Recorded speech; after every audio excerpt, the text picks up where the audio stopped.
What's up, Goblin Nation? It's Jibrian, and welcome back to the Goblin Show. Happy to see you here. Movie 2 is coming out tomorrow, and I've been wondering, how do we make it even more exciting? So I've decided to come up with a game to make Movie 2 more interactive. It's based on bingo, and if you don't know how to play, it's very simple. So it starts with everyone picking a bingo card. I made 4 sample ones in case you guys just want to use one of those and not make your own. And I left one blank. You can see it on the screen right now, so screenshot if you want to use this one. Anyways, then when you're watching Movie 2, if anything that's on your card happens, you can cross off the square. For example, if your bingo card has rubber fruit, and then they show the rubber fruit, you can cross that square off. The free space doesn't really require anything, you can just cross it off to begin with, and the goal of the game is to get a full row, so either top down, left right, or diagonally. So far there's really no way for me to confirm whether you get a bingo or not, so maybe it'd be fun if like everyone just commented on Movie 2, bingo, you know what I mean? I think that'd confuse a lot of people though, which might be funny. And if you comment Jibrian bingo, that's actually free advertising for me, so win-win. Let's go over the first bingo card. Maybe you'll get some ideas for your own if you're going to make your own. Some of these are more rare than others. I think it's important that some of them are kind of hard to get, that way you don't get a bingo every single time. I think the ones like story info, fishing changes, and weather events are pretty likely. We've seen like a lot of this stuff already. They mentioned that fishing changes are a thing, so it's very likely they'll show them off. Some of these are based off suggestions I've seen a lot, like black blades, everyone's asking for that. And the submarine combat one is kind of just based on the recent submarine stuff. I know they've gotten a lot of attention because no other game has submarines. I think for the first one, this one definitely has a pretty good chance of getting a bingo, but let's move on to the next one. Most of these are going to be kind of similar. I rearranged them just in case, but then I added a couple new ones. Like this one has barrier fruit, houses / bases. That one's a pretty unlikely, but you know, it's still possible. I would even count it if they let you like rent a room and customize it or do something with it, you know. I also moved the free space around in all of these, so the free space isn't in the same exact spot for any of the 4 I made. I added Blox Fruit Shade because I thought that'd be funny since we know they're gonna insult Blox Fruit. Oh, and something like race variations is something I'm really hoping they do add, so you know, every race doesn't just have like the same wings on their back, you know what I mean? I know other games have done stuff like that. What's nice about something like that is that they could even add more in a later update and then just allow people to customize after they've already made their character, which we know you can do. Oh, and this last bingo card I called the Neutron bingo card based off my friend Neutron Coffee. It has Ope Ope, it has yapping, which I think we all know the movie is going to have, even if they say they're done yapping and have an editor now. It also has Rell Sparrows, which is kind of a long shot, but they mentioned them before. So those are the 4 bingo cards along with a brief overview of each of them. I try to leave them on screen long enough for you to screenshot, so you know, you can do that if you like. And oh yeah, and I'll put up the blank one again just in case. In case you're too lazy to rewind the video, comment below which bingo card you picked if you did pick any, or let me know if you guys have any unique ideas for like squares on the bingo card that maybe I should add to my own personal one. I think overall a good bingo card just has a lot of things you think will be in the movie and then a couple you hope. You know what I mean? Just to get that perfect balance. Speaking of hopes, let's go over to the Discord and look at some hopes and fears for Rell Movie 2. Chicken Fry says he hopes to see more fighting styles, especially race styles.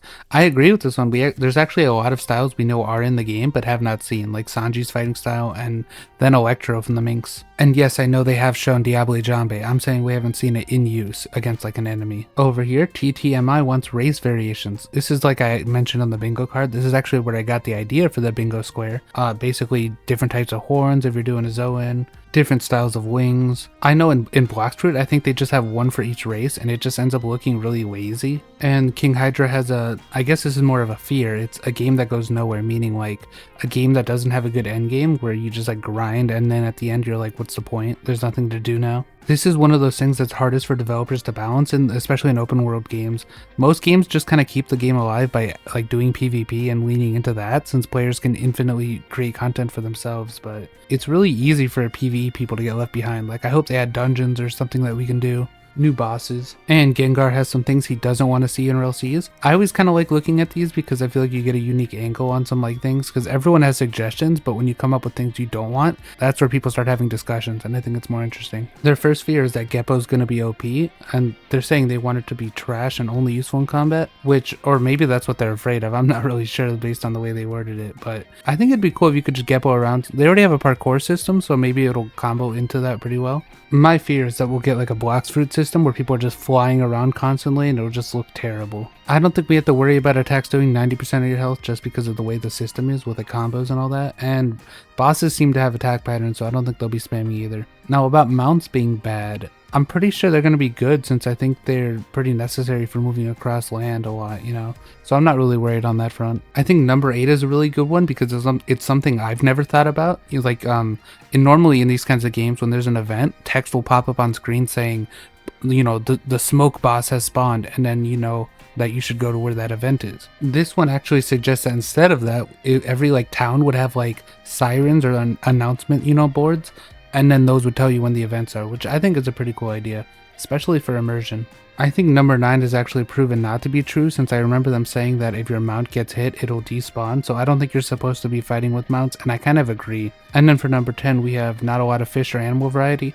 I'm thinking we're good just based off the sneaks they've shown. They seem to be pretty proud of all their animals, but hopefully there's a lot more we still haven't seen. And Chicken Fry says they should not allow private server grinding. This one is very controversial. I've talked about it before a couple times in different videos. I'm always curious to see people's like arguments for this. I know a lot of people think it's OP to be able to grind on your own without combat, but I don't know. I mean, I guess I just don't really care. You know what I mean? Like, I think the game will have enough people either way. Like, it's not like everyone will end up being in private servers, especially if they're paid. To me, I kind of feel like this fear is a little overblown, and it kind of feels like policing other people's fun a little bit. It's like some people want to play Rell for the PvE aspect, and then getting jumped might become unbearable. I've seen other suggestions that basically say people shouldn't be able to run away if they get hit or, you know, a fight starts. And I think there's like this really cringe mentality where it's like, I should be able to jump people and force them into fights no matter what. Like, and people say this is like a PvP game because it has PvP, but they put more work into the PvE stuff than any other Roblox game. So it's kind of a weird argument, honestly. And also, someone who does PvP, half the fun is like killing someone and then when they respawn, running away before they can get their lick back. You know what I mean? Like, it's just really funny. So I don't know, running away is like a huge part of PvP. I mean, it's called the thrill of the hunt for a reason, right? You're supposed to hunt them down. And then when you get them while they're running, it's even more satisfying. So I basically completely disagree with this idea. Next up, we have a couple of suggestions from Zuki Gog in the Discord. Zuki's one of my division leaders, so he's pretty high ranked in our fleet. The first suggestion is that he doesn't want any RNG aside from loot, and I don't really know what other RNG there would be aside from like just adding random RNG to like crafting, which would suck. But I disagree just because I kind of want gambling in like the casino if they do that. It doesn't have to be paid. It can be like an in-game currency, just kind of fun, something to do on the side. And his other suggestion is special YouTuber things. This would be like YouTubers getting special fruit that's made just after them. I agree. I think this would look really weird, kind of similar to seeing Batman in, you know, Shindo Life. Just like imagine seeing a Gibrian fruit. Actually add that. Actually, as a skin for the bison, could you imagine a goblin? That would actually go pretty hard, I can't lie.